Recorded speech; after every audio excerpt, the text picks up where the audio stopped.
जल किसी के माथे पर चंदन, आप सभी को यहाँ पहुँचने पर मेरा अभिनंदन।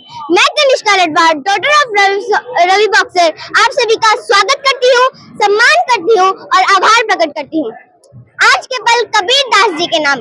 जब कोई ये कहे कि तुमसे नहीं होगा, ये तुम्हारी बस की बात नहीं है और वो काम आप करके दिखा दे, तो जो संतुष्टि मिलती है उसे मापा नहीं जा सकता, चाहे वो सड़क पार करना ही क्यों ना हो। आई टॉकिंग अबाउट संत कबीर दास जी।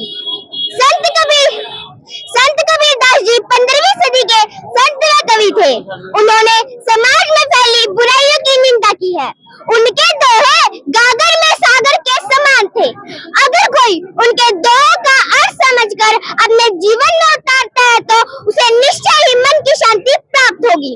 अब मैं धन्यवाद करना चाहूंगी सैनी साहब का, जिन्होंने पहले ही कैबिनेट में पहली ही कलम से मेरे समाज ही क्यों पूरे डीएससी समाज का जो भला किया है, इसे हम कभी भूल नहीं सकते। रुतबा हमारे सर पर आपकी कलम से मिला है, रुतबा हमारे सर पर आपकी कलम से मिला है, इस सम्मान भी हमें आपकी कलम से मिला है, इस सम्मान भी हमें आपकी कलम से मिला है। औरों को जो मिला है वो मुकद्दर से मिला है, औरों को जो मिला है वो मुकद्दर से मिला है, हमें तो मुकद्दर भी सैनी साहब आपकी कलम से मिला है। सैनी साहब, आपने जो हमारे हितों के बारे में सोचते हुए ये अहम फैसला लिया, इसे मेरे समाज के लोग जन्मांतर तक नहीं भूलेंगे।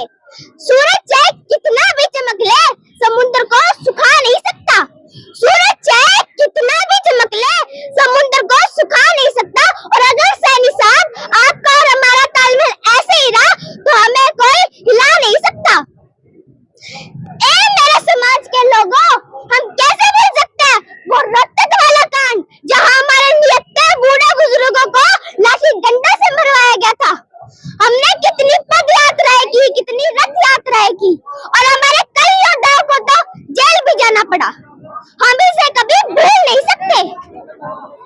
करते हैं व्यापार तो हानियां बहुत है, करते हैं व्यापार तो हानियां बहुत है, और अगर जीते हैं जिंदगी तो परेशानियां बहुत है, और अगर जीते हैं जिंदगी तो परेशानियां बहुत है। फिर भी ना रुकेंगे हम,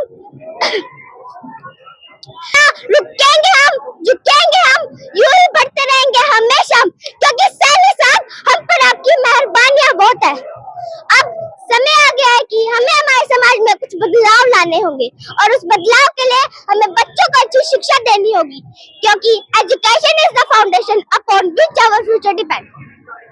As you all know that today's generation is so highly competitive, I would urge and request everyone to motivate their children for education so they can strive for the best. Even if your household situation is not good, even if you would need to cut your meat, do it, but you should do educate your child. In today's world, education is the key